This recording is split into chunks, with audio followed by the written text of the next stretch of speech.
सहनाववतु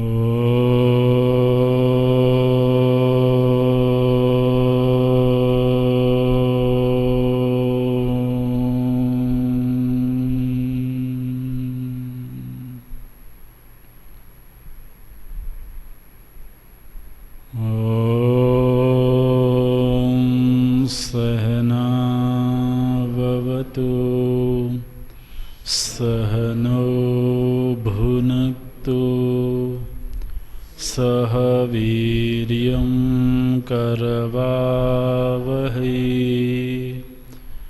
तेजस्विनावधीतमस्तु मा विद्विषावहै।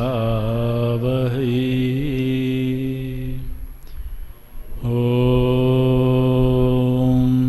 शान्तिः शान्तिः शान्तिः।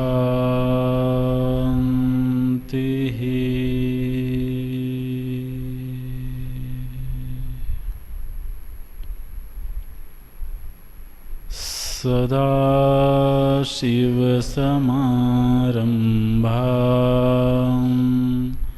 शङ्कराचार्यमध्यमाम् अस्मदाचार्यपर्यन्तां वन्दे गुरुपरम्पराम्।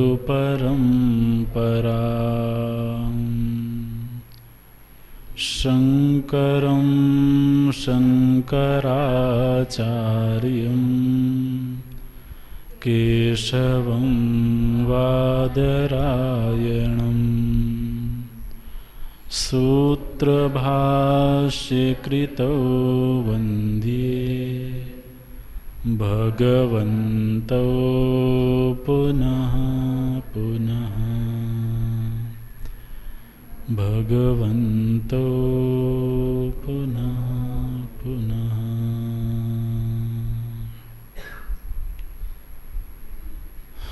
वासुदेवेन्द्रयोगीन्द्रं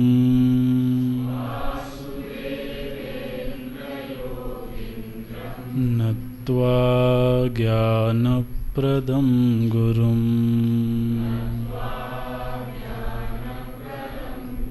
मुमुक्षूणां हितार्थाय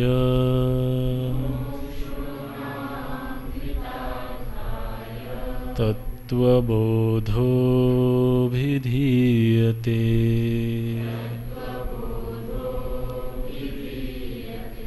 तत्त्वबोधोऽभिधीयते।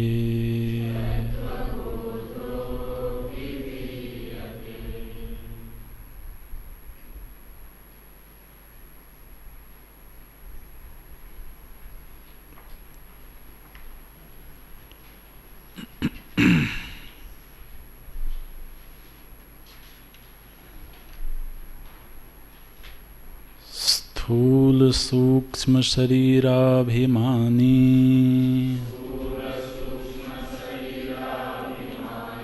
त्वं पदवाच्यार्थः उपाधिविनिर्मुक्तं समाधिदशा संपन्नं शुद्धचैतन्यं त्वं पदलक्ष्यार्थः। एवं सर्वज्ञत्वादि विशिष्ट ईश्वरः तत्पदवाच्यार्थः उपाधिशून्यं शुद्धचैतन्यं तत्पदलक्ष्यार्थः। एवं च जीवेश्वरयोः चैतन्यरूपेण अभेदेवाधका भावः एवं च वेदान्तवाक्यैः सद्गुरूपदेशेन च सर्वेष्वपि भूतेषु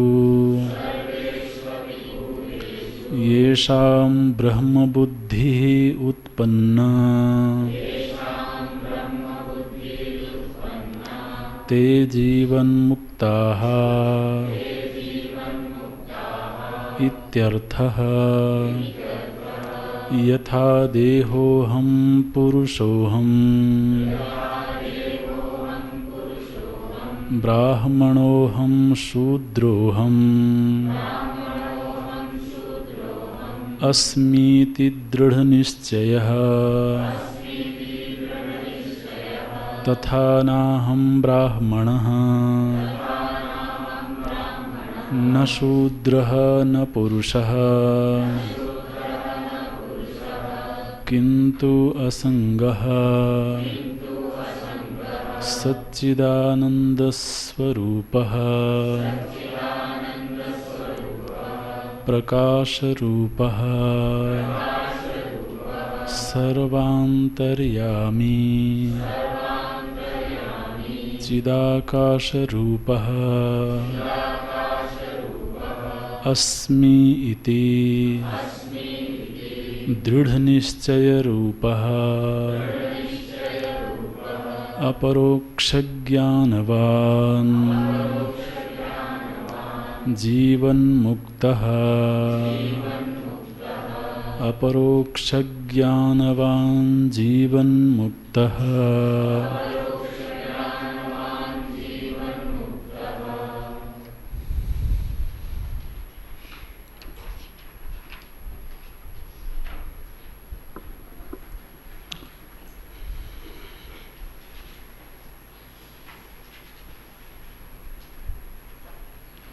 सर्वज्ञत्वादि विशिष्ट ईश्वरः त्वं पदवाच्यार्थः।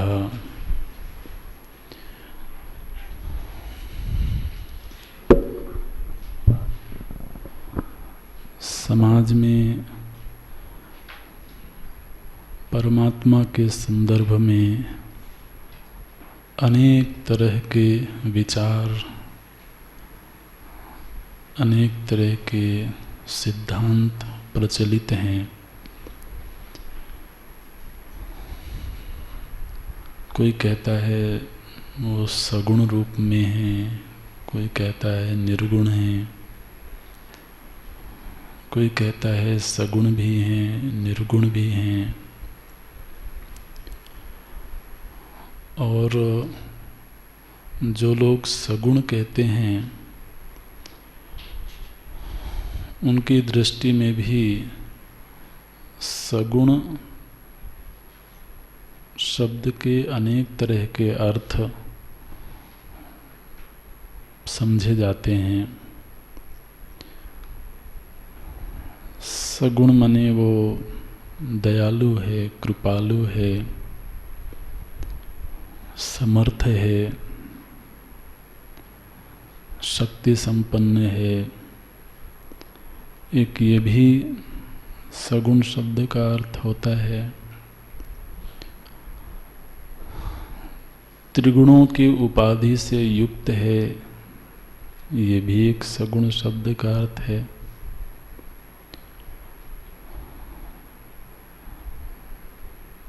कभी लोग कहते हैं कि वो निराकार है, साकार है। वो निराकार है किंतु वो हमारी प्रार्थना को सुनता है।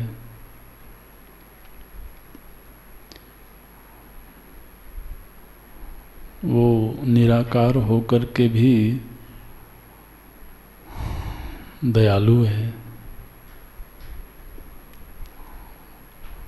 सर्वत्र है। ये इन विचारों का इतना विस्तार है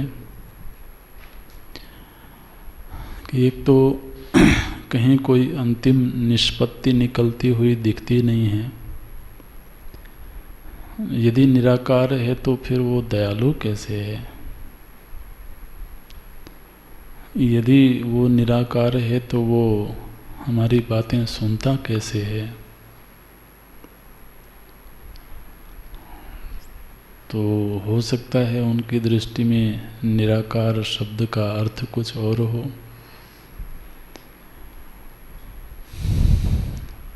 लेकिन तरह तरह के विचार व्याप्त हैं समाज में, मानव जाति में। विचार जो भी हो, इस धरातल पर मुख्य बात ये है कि वो हमारे आराध्य हैं, हम उनके सेवक हैं, भक्त हैं, प्रेमी हैं, वो जैसे भी हैं, जहाँ भी हैं। लेकिन ईश्वर और जीव के बीच में जो मुख्य रिश्ता है वो सेवक सेव्य का है। सेवक सेव्य भाव बिनु भाव न तरिय उर्गारी। तो सेवक और सेव्य का भाव ही केंद्रीय भाव है।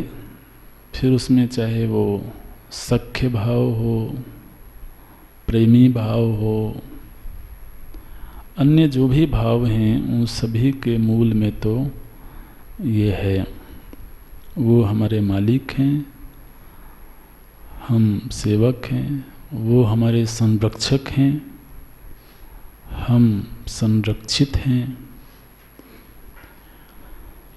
हम ज़रूरतमंद हैं और वो हमारी ज़रूरत को पूरा करने वाले हैं। हम कमज़ोर हैं, वो समर्थ हैं।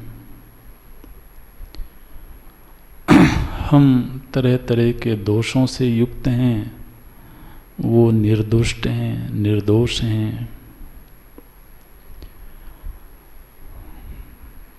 और इस धरातल पर ये सारे विचार बिल्कुल सही हैं। ज़रूरत पड़ने पर वो अवतार भी लेते हैं, लीला भी करते हैं, अंशावतार भी लेते हैं, पूर्णावतार भी लेते हैं। केवल एक भक्त पर अनुग्रह करने के लिए वो अंशावतार लेते हैं और समष्टि पर अनुग्रह करने के लिए पूर्णावतार लेते हैं। ने आज भी यदि कोई साधक पूरी लगन से, पूरी शरणागति के भाव से, भगवत दर्शन की अभिलाषा से आराधना करे, ध्यान करे, जप करे, साधना करे, तो आज अभी इसी क्षण उसके जीवन में वो अवतार धारण कर सकते हैं। अवतार माने अवतरित हो जाना, एक आकार धारण कर लेना। अब यदि किसी भक्त की ज़रूरत है कि वो मेरे सामने आकार धारण करके प्रस्तुत हों, वो एक मानवीय आकृति धारण करके प्रस्तुत हों, तो वो तो इसी क्षण घट सकता है। उसके लिए उन्हें द्वापर युग या त्रेता युग की प्रतीक्षा नहीं करनी है कि अब तुम द्वापर युग में आना तब मैं मिलूँगा। अनेक ऐसे संत हुए हैं जो ये कहते हैं कि हमने उनके दर्शन किए हैं। इस समय में भी, इस युग में भी, तो ये तो बिल्कुल भी असंभव नहीं है। लेकिन जब पूर्णावतार का संयोग बनता है पूरे समाज के प्रति, सृष्टि के प्रति, अनुग्रह करना है, उद्धार करना है, तो फिर वो पूर्णावतार। पूर्णावतार माने एक व्यक्ति की जो पूरी जीवन यात्रा होती है, उस पूरी जीवन यात्रा को वो करके दिखाते हैं, वो पूर्णावतार है। अंशावतार में कुछ क्षण के लिए वो किसी भक्त के सन्मुख आए, उसे वरदान चाहिए तो वरदान दिया, उसकी कामना पूरी की और अंतर्धान हो गए।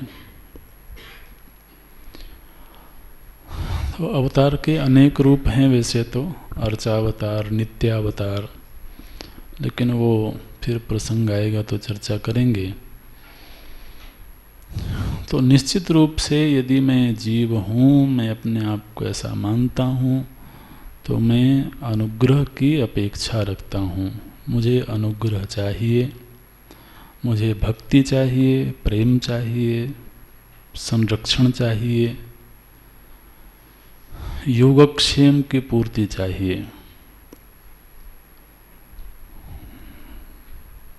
तो यदि ऐसा चाहिए तो इस संदर्भ में परमात्मा कैसा होगा? मतलब वो सर्वज्ञ होगा, वो सर्वशक्ति होगा, सर्वसमर्थ होगा। देखिए जी, सर्वसमर्थ होने का जो लाभ है वो ये है कि समर्थ वही है जो कोई भी रूप धारण कर ले। अगर वो एक रूप धारण करके बैठ गया और अब उसके पास ये सामर्थ्य नहीं है कि वो उसी क्षण दूसरा रूप धारण कर सके, तो वैसे तो हम लोग हैं। हम अभी इसी क्षण में दूसरा रूप नहीं धारण कर सकते। एक शरीर से हम आबद्ध हो गए, एक शरीर में घिर गए। अब चाह करके भी सोचें कि नहीं, किसी दिन मन में बड़ी उड़ान हो रही हो, बड़ा उत्साह हो कि मैं तो कोई ऐसी शक्ति प्राप्त कर लूं कि सारी दुनिया में भ्रमण करूं, पंछी बनूं, उड़ता फिरूं।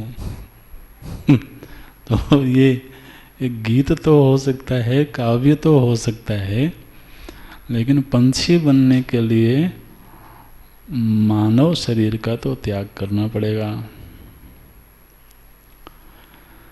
लेकिन यदि परमात्मा भी एक ही रूप में घिर गया हो तो फिर वो परमात्मा ही क्या है ना। इसलिए उसको एक रूप में मत घेरो। उसकी सामर्थ्य को न्यून कर देने की बात है ये तो। बोले नहीं, हमारे प्रभु तो ऐसे ही हैं। और जो अनेक रूप धारण कर सकता है वो इस बात का प्रमाण है कि उसका अपना कोई रूप नहीं है।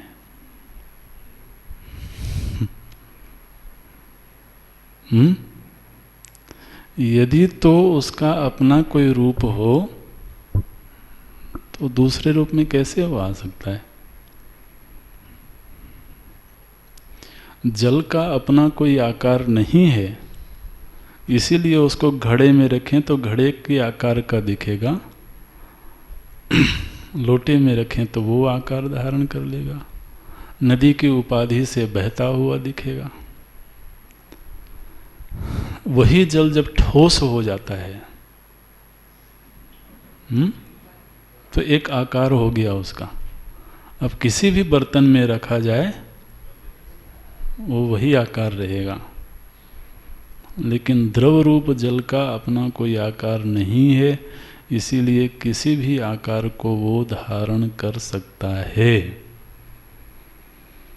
यदि हम ऐसा मानते हैं कि हमारे प्रभु कोई भी आकार धारण कर सकते हैं, इस मान्यता के पीछे का सच क्या है? बोलिए ना।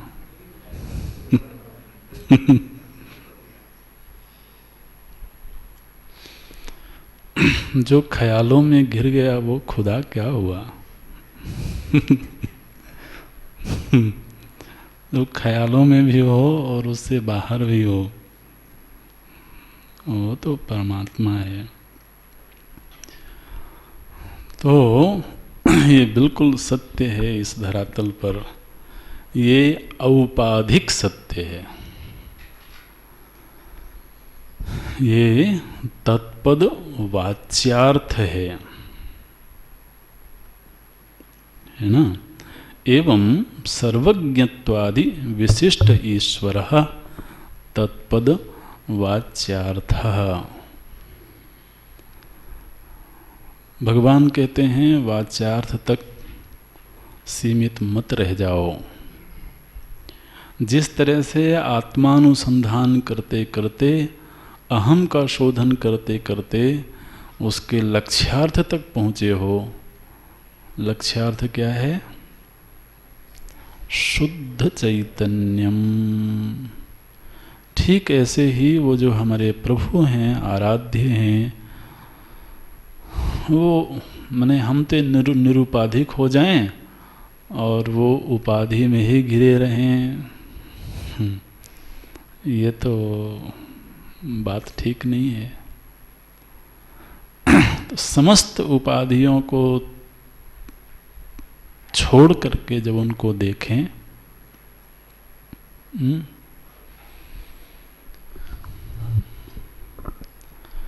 उस समय वो कैसा दिखता है? बोलते हैं उपाधि शून्यम शुद्ध चैतन्यम तत्पद लक्ष्यार्थ। अब सारे पर्दे हटा दिए, अब बेपर्दा देख लिया। ये उपाधियां क्या हैं? ये सब पर्दे ही तो हैं।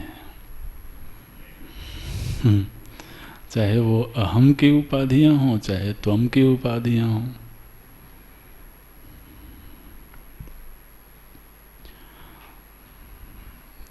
तो परमात्मा का शुद्ध रूप क्या है? बोले शुद्ध चैतन्य स्वरूप, शुद्ध सच्चित आनंद स्वरूप परमात्मा है। जब इस दृष्टिकोण से देखते हैं तो अहम और त्वम में कहीं कोई भेद नहीं मालूम पड़ता है, क्योंकि भेद के प्रायोजक ये उपाधियां थीं। उपाधियों के हट जाने से भेद करने वाला कौन है? कोई नहीं है। इसलिए बाधका भाव, बाधक का अभाव हो गया। थोड़ा सा दृष्टांत के सहारे समझने की कोशिश करें तो समुद्र के तट पर खड़े हैं हम, मानो कि वैसे तो पहाड़ों में है, मानो के समुद्र तट पर खड़े हैं, वहाँ पर लहरों का आनंद ले रहे हैं। लहरें आ रही हैं, तरंगें उत्ताल तरंगें उठ रही हैं। पूर्णिमा की रात्रि है। पूर्णिमा की रात्रि में समुद्र पूरे अपने आनंद में होता है। ये लहरें क्या हैं? आनंद की अभिव्यक्ति ही तो है ना। और पूर्णिमा की रात्रि में जब समुद्र का चंद्र के साथ संयोग होता है और समुद्र आनंद में होता है, आनंद मनाता है। चारु चंद्र की चंचल किरणें खेल रही थी जलथल में। बड़े काव्य लिखे जाते हैं इस पर तो। और चांदनी रात में समुद्र के तट पर खड़े हैं, ऊंची ऊंची लहरें उठ रही हैं। कोई लहर छोटी है, कोई लहर बड़ी है। कोई ज़्यादा ऊपर उठती है, कोई कम उठती है, विविध आकार प्रकार की लहरें वहाँ पर दिख रही हैं। तो जब हमने लहर को देखा तो क्या कहा कि देखो इस समुद्र में कितनी लहरें हैं, गिन नहीं सकता कोई, असंख्य लहरें उठती हैं, गिरती हैं, दिखती हैं, थोड़ी देर में समाप्त हो जाती हैं। उन लहरों की आपस में मित्रता भी होगी, शायद एक दूसरे से विरोध भी हो। अनेक लहरें हैं लेकिन समुद्र एक है। तो जब हमने कहा कि ये तो रही लहरें और ये रहा समुद्र, तो हम लहर किसे कह रहे हैं? एक आकार में ढले हुए जल को, है ना, जल है लेकिन वो जल एक विशिष्ट आकार में हमको प्रतीत हो रहा है। और समुद्र किसे कह रहे हैं? वो भी जल है, अनंत की उपाधि से उपहित जल है, वहाँ अनंतता मालूम पड़ती है। लहरों में सीमितता मालूम पड़ती है। लहरें उठती हैं, उनका जन्म होता है, नष्ट होती हैं। समुद्र का ना जन्म हो रहा है ना वो लय को प्राप्त हो रहा है। समुद्र वैसे का वैसा है। लहरें अनंत होने पर भी समुद्र एक है। लहरों में रूप भिन्नता है, वैविध्यता है, सामर्थ्य भेद है। कोई लहर ऐसे भी होती है जिस लहर से जहाज चलती है, वो जहाज को, विशाल से विशाल जहाज को आगे बढ़ाने में समर्थ है कोई लहर। कोई लहर छोटी सी है, आई और चली गई, तरंग। अब देखें, ये लहर और समुद्र, ये दोनों नाम अलग हैं और अलग रहेंगे। दोनों की सामर्थ्य में भेद है, भेद रहेगा। बड़े से बड़े जहाज समुद्र में चल सकते हैं, एक लहर में नहीं चल सकते, है ना। लेकिन जब दृष्टि जल पर जाए तो जल केवल जल है, ना वो तरंग है ना वो समुद्र है।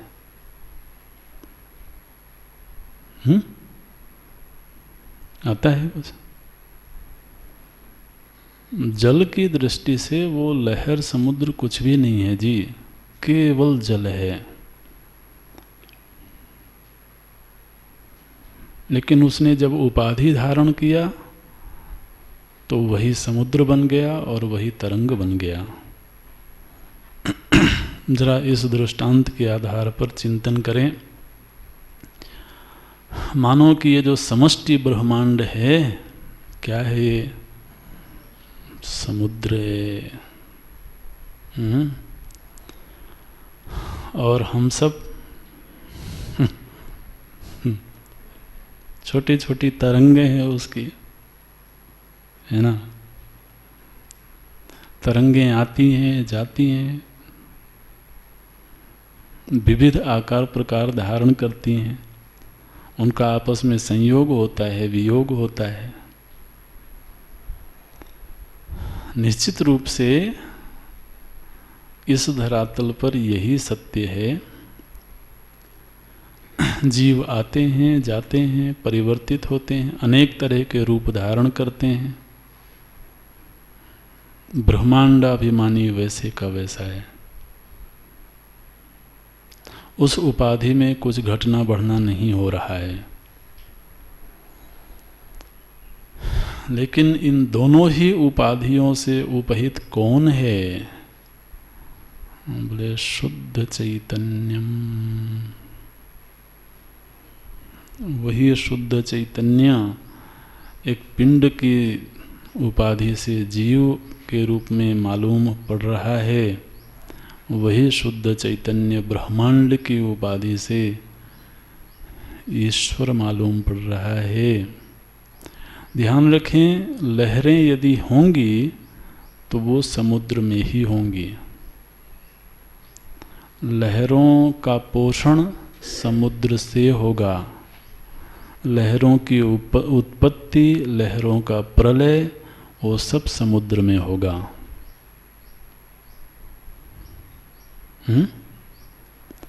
लेकिन तत्व दृष्टि से जल मात्र है। जल का ना तो उदय हुआ ना लय हुआ अपेक्षिक रूप से। इस तरह से ये जो शुद्ध चैतन्य तत्व है वो तो अखंड है, उसमें कोई उत्पत्ति कोई प्रलय ये सब नहीं होता है। एवं च जीवेश्वरयोः चैतन्य रूपेण अभेदे बाधका भावः। आप देखिए, जहाँ से चिंतन आरंभ हुआ था वो अधिकारी प्रकरण था, है ना। अधिकारी प्रकरण के संदर्भ में संकल्प लिया गया था कि हम साधन चतुष्टय संपन्न अधिकारी को तत्व विवेक की प्रक्रिया समझाएंगे। और तत्व विवेक की प्रक्रिया आरंभ हुई। आत्मा सत्यम तदन्यत सर्वम मिथ्या इति। आत्मा कह तो फिर उसका निर्वचन हुआ। अवस्थात्रय साक्षी, पंचकोशातीतः सन्न, स्थूल सूक्ष्म कारण शरीराद व्यतिरिक्तः सच्चित आनंद स्वरूपः आत्मा। वो अहम पद का शोधन था। फिर सृष्टि प्रक्रिया आरंभ हुई और सृष्टि के मूल में ब्रह्म चैतन्य है, ब्रह्माश्रया माया अस्ति। और उस सत्ता से ही सत्तावान होकर के समूची सृष्टि की उत्पत्ति हुई। तो चाहे पिंड का शोधन करें या ब्रह्मांड का शोधन करें, दोनों के मूल में एक शुद्ध सच्चित आनंद स्वरूप तत्व उपलब्ध होता है। उपाधियां क्या हैं, उपाधियों के उपादान कारण क्या हैं, कितनी उपाधियां हैं, ये सारा चिंतन हुआ और क्रमबद्ध तरीके से चिंतन हुआ। ये जो क्रमबद्ध चिंतन है, भगवान कहते हैं एवं च। अगला वाक्य देखना, जो अगला प्रकरण है जीवन मुक्ति प्रकरण, उसमें पहला ही शब्द है, क्या है? एवं च। एवं च बहुत छोटा सा है, लेकिन एवं च के पीछे पूरा ग्रंथ है ना। हाँ, एवं च मतलब इस प्रकार से। किस प्रकार से महाराज? बोले जिस प्रकार से शुरू से लेकर के अब तक हमने अध्ययन किया। एवं च, इस प्रकार से जब कोई चिंतन करता है, कैसे चिंतन करता है? बोले वेदांत वाक्य ही।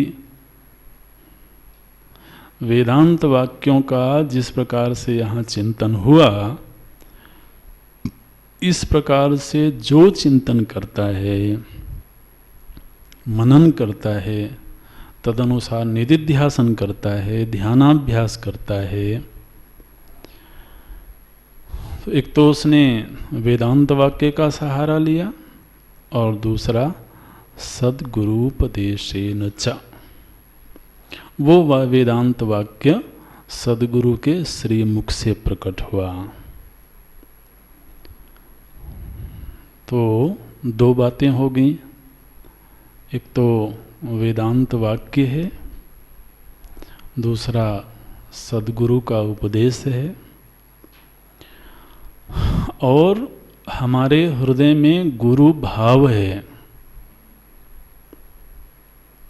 नहीं, ये सत्संग और गुरु संग, इसमें बड़ा अंतर होता है ना। सत्संग में तो ये है कि हमने सत्संग सुना, उसमें कोई कमिटमेंट नहीं है, कोई प्रतिबद्धता नहीं है, इसलिए जो हमें अच्छा लगेगा वो मान लेंगे और जो नहीं लगेगा छोड़ देंगे। वहाँ तो हमारे पास में ये स्वतंत्रता है, पूरी स्वतंत्रता है कि हाँ वो ऐसा कह रहे थे, है ना। मानना नहीं मानना ये मेरी अपनी स्वतंत्रता है। वहाँ तक तो सत्संग है। लेकिन जब गुरु संग हो गया तो फिर बात जरा अलग हो गई। फिर तो समझ में आए तो और नहीं आए तो। इसलिए इसके लिए समय चाहिए, अपने आप को समय देना चाहिए, सामर्थ्य चाहिए। बोले समझ में नहीं आ रहा है तो क्या हुआ?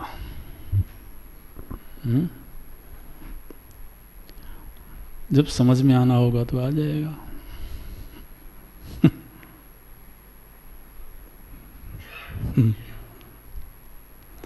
लेकिन सद्गुरु संग हो जाना तो जरा अलग बात है।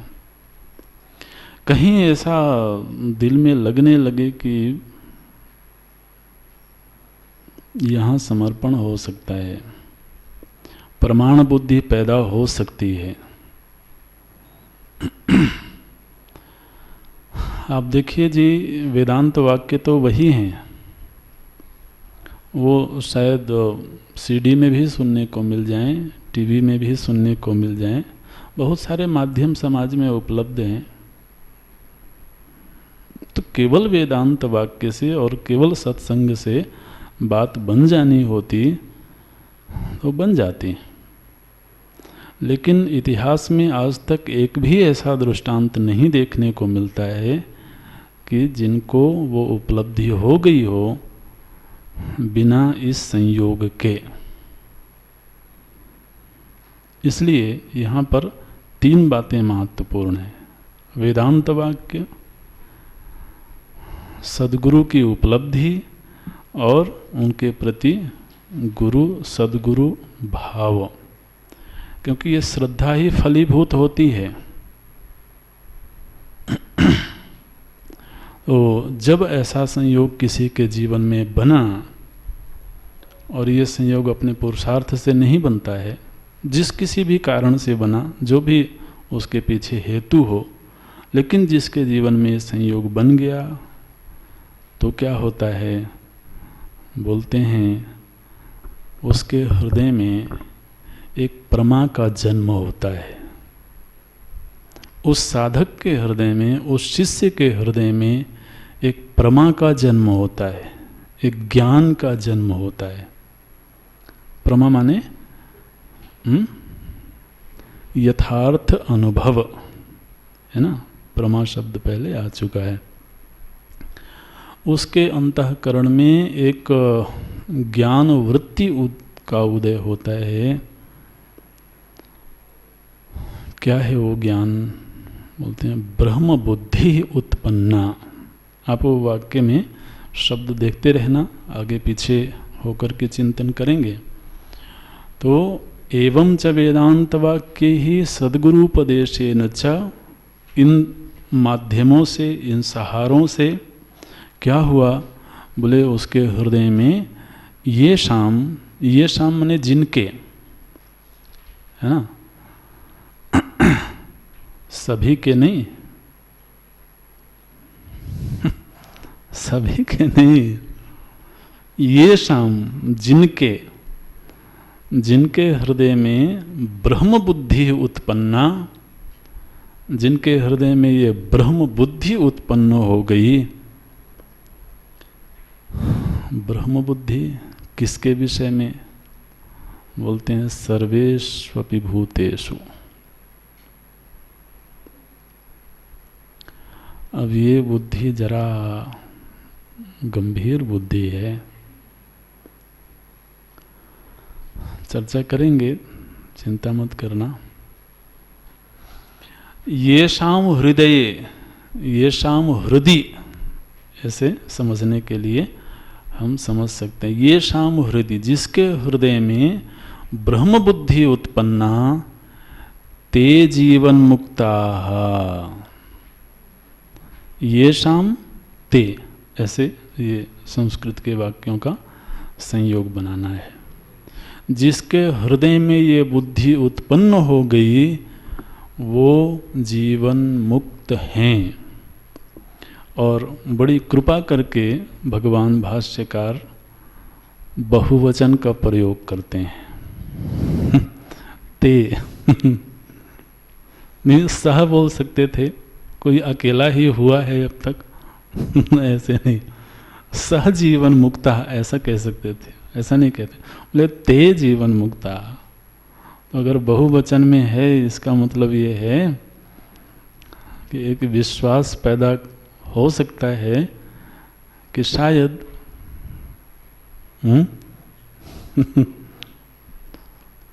उस बहुवचन में कहीं हम भी शामिल हो जाएं। शर्त क्या है? ब्रह्म बुद्धि उत्पन्ना। देखिए जी, जीवन मुक्त के विषय में हमने सुना होगा, बहुत सुना होगा, पता नहीं क्या क्या सुना होगा। जीवन मुक्त ऐसे होते हैं जो दूसरे के मन की बात जान लेते हैं, है ना, जो दूसरे के ऊपर कृपा कर देते हैं, दूसरे के घर में कोई विपत्ति आ गई हो उस विपत्ति को मिटा देते हैं, इच्छाओं की पूर्ति कर देते हैं। कभी कभी ऐसा भी सुनते हैं कि जीवन मुक्त तो गह्वरों में रहते हैं, गुफाओं में रहते हैं, हिमालय की उपत्यकाओं में रहते हैं। अच्छा, जीवन मुक्त वो हैं जो समाज में नहीं आते हैं। तो बहुत तरह की बातें सुनते हैं। फिर कभी कभी जो थोड़े से निराश लोग हैं वो ये भी कहते हैं, अरे महाराज अब कहाँ जीवन मुक्त हैं, कभी हुआ करते होंगे।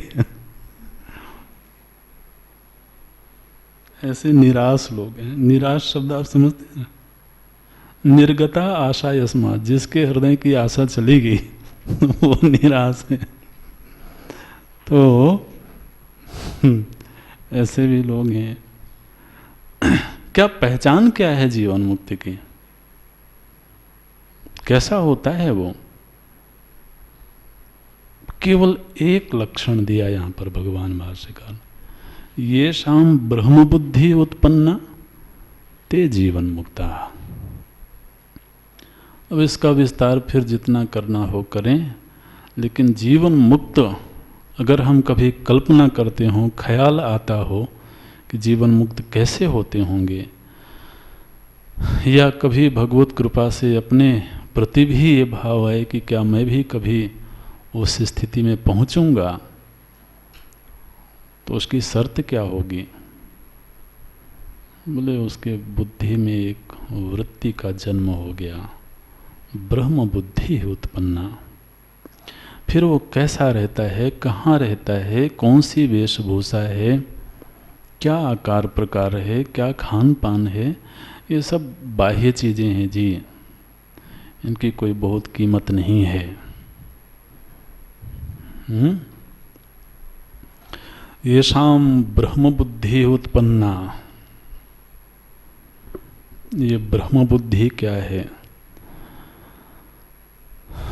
बोले कि जब तत्पद का उसने अनुसंधान किया, त्वम पद का अनुसंधान किया, तो सारे अनुसंधानों का ये निष्कर्ष उसको प्राप्त हुआ कि ये समूची सृष्टि स्वयं मेरे सहित ब्रह्म से भिन्न कुछ भी नहीं है।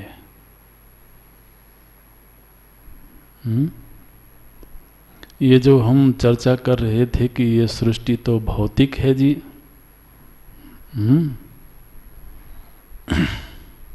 तो जब ये बुद्धि उत्पन्न हुई कि ये सृष्टि भौतिक है, तब तक आप जानते हैं कौन सी बुद्धि थी? भूत बुद्धि उत्पन्ना। ठीक है, भूत बुद्धि उत्पन्ना। भाई जो भूतों से बना हुआ वही तो भौतिक है, ही तो चर्चा हुई थी। तो अगर इस शरीर के प्रति यही भाव है कि ये भौतिक है और बाहर का जो जगत है वो भी भौतिक है, तो अभी तो भूत बुद्धि उत्पन्ना, अभी वहाँ तक पहुँचे हैं। लेकिन ये जितना भी भूत हैं, चलो भूत कहने में डर लगता है तो महाभूत बोल देते हैं, वही बात तो वही है ना। भवन्ति इति भूताः, जो पैदा होते हैं वो भूत हैं, है ना। जो कुछ भी पैदा हुआ वो भूत है। इसलिए भूत का वो ख्याल मत पालना कि वो रात में अंधेरे में जो आता है उसके उल्टे पैर होते हैं। कभी कभी लोग वो उल्टे पैर होते हैं, उसके छोटा हो जाता है, बड़ा हो जाता है, कभी भैंसे का रूप धारण करता है, कभी कोई रूप धारण करता है। तो हम सब लोग क्या हैं? अब नहीं बोलना है तो मत बोलो। शरीर की दृष्टि से तो, शरीर की दृष्टि का सत्य तो यही है। अब जब उसमें महा लगा दिया तो हमको आनंद आ गया, बोला नहीं हम तो भूत थोड़े ही हैं। महाभूत है। तो ये दृष्टि तो आरंभिक दृष्टि है। हमने सृष्टि प्रक्रिया का अध्ययन किया। सृष्टि प्रक्रिया में ये बताया गया कि ब्रह्माश्रित माया है, वो क्या है? त्रिगुण है। उस त्रिगुण से आकाश, आकाश से वायु, अग्नि, जल, पृथ्वी, महाभूत उत्पन्न हुए। उन महाभूतों से सूक्ष्म सृष्टि हुई और स्थूल सृष्टि हुई। लेकिन इस सारी सृष्टि का चिंतन करते हुए अगर इस बात को भुला दिया कि इस सारी सृष्टि के अधिष्ठान में कौन था? सत्रूप से तो सत्ता तो ब्रह्म की ही थी ना। तो जिसकी सत्ता है वही रहेगा, और बाकी सब स्फुरित हुए हैं, आए और गए। ये है। तो अब वो भूत बुद्धि से और छलांग लग गई उसकी ब्रह्म बुद्धि में। न केवल अहम के विषय में बल्कि समूची सृष्टि के विषय में। इसलिए क्या बोलते हैं? सर्वेषु अपि भूतेषु।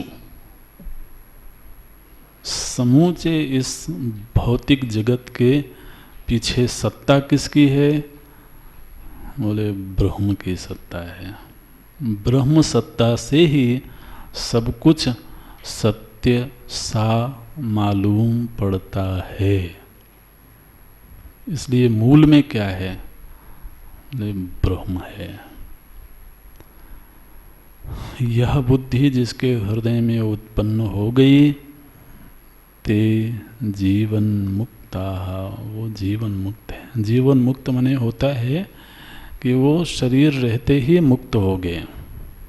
जीवन नेव मुक्तः। ऐसा नहीं है कि मृत्यु के उपरांत मुक्ति मिलेगी, बल्कि दूसरों की दृष्टि में वो जीवित मालूम पड़ते हैं, लेकिन स्वयं की दृष्टि में वो मुक्त हैं। ये जीवन मुक्ति ऐसी है महाराज। अपने साथ में, हर साधक को अपने साथ में एक समझौता करना चाहिए। क्या समझौता करना चाहिए, ऐसा हम सोचते हैं, ऐसा लगता है। आप नहीं करो तो ना करो, कोई ज़बरदस्ती नहीं लेकिन ऐसा सोचते हैं कि अपने साथ ये समझौता करना चाहिए कि कम से कम ये जो जीवन है इसको इसी प्रक्रिया के चिंतन में गुजार देना है ना। इसके पहले बहुत सारे जीवन हुए हैं, हमने पारिवारिक दायित्वों का निर्वहन किया होगा, हमने भौतिक विषयों के लिए जीवन दिया होगा, सामाजिक दायित्व के लिए जीवन दिया होगा। बहुत सारे जीवन आए गए, उन जीवनों में अनेक तरह के दायित्व रहे होंगे, माता पिता के होंगे, परिवार के होंगे, समाज के होंगे, दुनिया के होंगे। इस सब के लिए जीवन दिया। कम से कम इस जीवन को तो इसके लिए समर्पित कर दें। प्रभु के पास में जीवन की कोई कमी नहीं है। एक जीवन दे देने में तो कोई, हाँ जी, आपत्ति तो नहीं दिखाई देती है।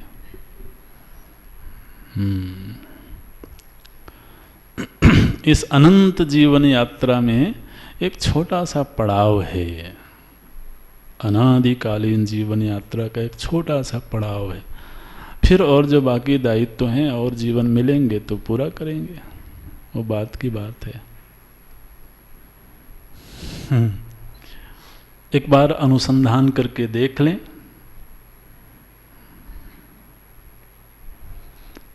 ते जीवन मुक्ताः, वो जो जीवन मुक्त स्थिति को प्राप्त हुए उनकी अनुभूति क्या है, क्या सोचते हैं वो।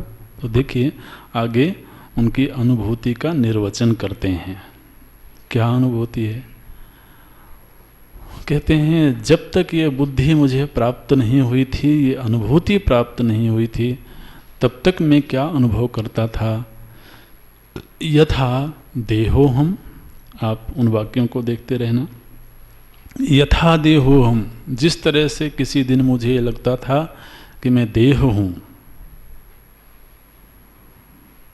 और महाराज देह हूँ ऐसा लगे तो भी थोड़ी देर के लिए ठीक है। मैं तो रमेश हूँ, मैं ब्राह्मण हूँ, मैं भारतीय हूँ, ये सब क्या है?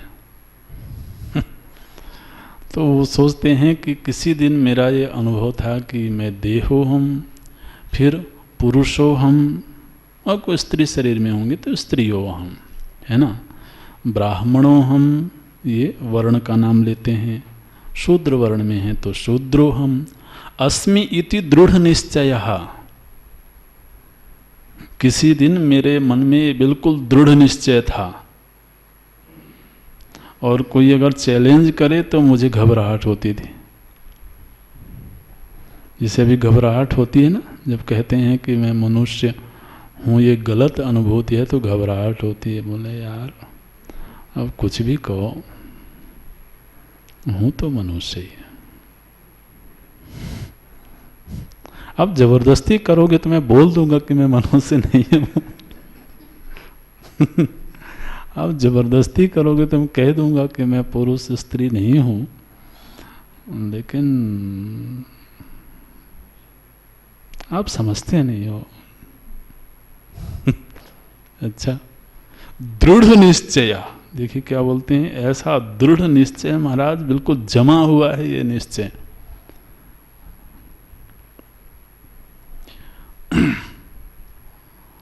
और इससे भी पहले के जो निश्चय हैं वो तो वही नहीं छूट पाते हैं। अपने प्रदेश से कैसा जबरदस्त लगाव बना हुआ है, बोले मैं उस प्रदेश का हूँ। हम कहते हैं आप जरा प्रदेशवाद का त्याग करो, देशवाद को अपनाओ। अब ये छोड़ो कि मैं उस प्रदेश का हूँ, ये कहो कि मैं भारतीय हूँ। चलो कह देंगे भारतीय हूँ, फिर उससे भी ऊपर उठो, मैं इस यूनिवर्स का एक मेंबर हूँ, सदस्य हूँ। ऐसे तो ये तो विचारों में अतिक्रमण होना पड़ेगा ना। अगर अब भी बंध करके ही रह गए, अभी भी वो जकड़ने ढीली नहीं हुई हैं, तो फिर ब्रह्म बुद्धि उत्पन्ना ये तो केवल एक ख्याल रह जाएगा। वो जकड़ने धीरे धीरे करके ढीली पड़नी चाहिए, वो कटनी चाहिए।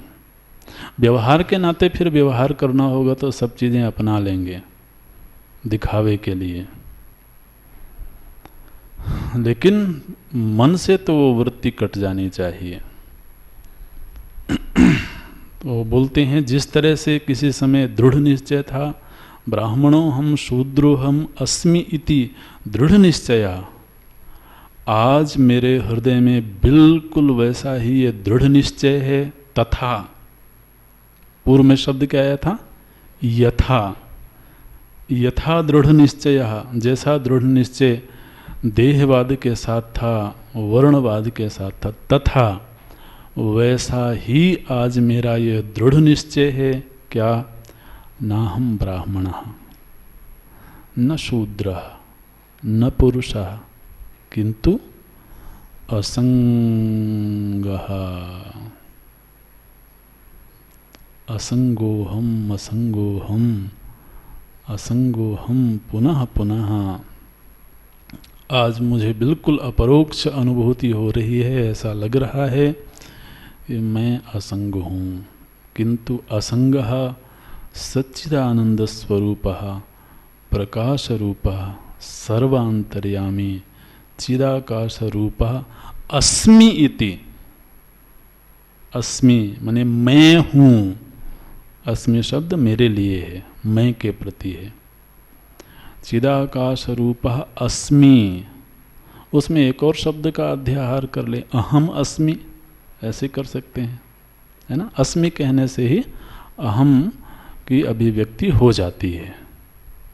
जिस तरह से किसी दिन मुझे ये लगता था कि मैं मनुष्य हूँ, ब्राह्मण हूँ, पुरुष हूँ, स्त्री हूँ, इस जाति का हूँ, इस कुल का हूँ, इस देश प्रदेश का हूँ, ठीक ऐसे ही आज मुझे ऐसा लग रहा है कि मैं असंग हूँ, सत्स्वरूप हूँ, आनंद स्वरूप हूँ, चित स्वरूप हूँ, प्रकाश स्वरूप हूँ, सर्वांतर्यामी हूँ। जरा कठिन मामला है। चिदाकाश रूपः अस्मि। एक भजन गाते हैं ना कभी कभी लोग, मेरा सत्य चित आनंद रूप कोई कोई जाने रे। सुंदर भजन है। मेरा सत्य चित आनंद रूप कोई कोई जाने रे, कोई कोई जाने रे। तो कहते हैं चिदाकाश रूपो हमस्मि इति दृढ़ निश्चय, ऐसा मेरा दृढ़ निश्चय है। दृढ़ निश्चय रूपः अपरोक्ष ज्ञानवान, ऐसा बिल्कुल अपरोक्ष ज्ञान मुझे है, अपरोक्ष अनुभूति है। जिसको ये अनुभूति प्राप्त है वो जीवन मुक्त है। महाराज ऐसी अद्भुत स्थिति है, दुनिया के लोग सोच भी नहीं पाते हैं। और क्या चाहिए जीवन में? न जाने कितनी सारी उपलब्धियां होंगी, आई और गई, उनकी कोई बहुत कीमत नहीं है। ये तो अनादिकाल से चली आ रही जीवन यात्रा अब अपने पड़ाव पर पहुंच गई। जीवन मुक्त माने अब इस जीवन यात्रा को हमने पूरा कर लिया, अब आगे कहीं जाने की आवश्यकता नहीं है। अब तो महाराज अपने घर में बैठ गए, दुनिया भर में भ्रमण किया, कहाँ कहाँ बोले यूरोप की यात्रा करके आ रहे हैं। अच्छा, इतने 1 महीने की यात्रा थी, इतने तरह के अनुभव थे। अच्छा, अब घर में आकर के बैठे, अब कहीं जाने की इच्छा नहीं होती है। बोले नहीं चलो और दूसरे देश घुमाते हैं। बोले फिर जब जेब भरेगा तब चलेंगे, अभी तो जाना खाली हुआ पड़ा है। तो कब तक यात्रा करते रहेंगे जी, पता नहीं। ये विज्ञान वाले भी कहते हैं कि तुम पहले पत्थर थे। ध्यान रखना, ये हमारे अध्यात्म शास्त्र ऐसा नहीं कहते, लेकिन विज्ञान वाले पता नहीं क्या क्या कहते रहते हैं, फिर बंदर भी बना देते हैं। बोले पहले पत्थर थे, फिर एक कोशीय जीव बने। क्या अमीबा बोलते हैं। एक कोशीय जीव बने, फिर बहुकोशीय जीव बने, पैरामीशियम आदि। फिर धीरे धीरे मानव का विकास होते होते होमो सेपियंस तक पहुँचे, है ना। और फिर वानर बने, और वानर से अब नर बन गए। वो हट गया, तो नर बन गए। तो बताओ क्या क्या बने होंगे हम। बोले अब जो कुछ भी, अब कुछ नहीं बनना है, बस बनने वाली कहानी अब खत्म करो। अपरोक्ष ज्ञानवान जीवन मुक्ता, ये है वेदांत की निष्पत्ति। वेदांत के चिंतन, वेदांत का आश्रय लेकर के वो साधक इस धरातल पर पहुंचता है। यहीं तक रखते हैं। ओम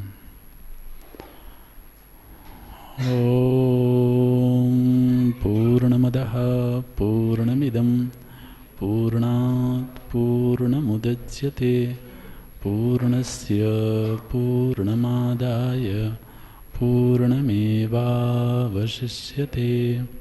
ओम शांति शांति शांति। हरि ओम श्री गुरुभ्यो नमः। हरि ओम।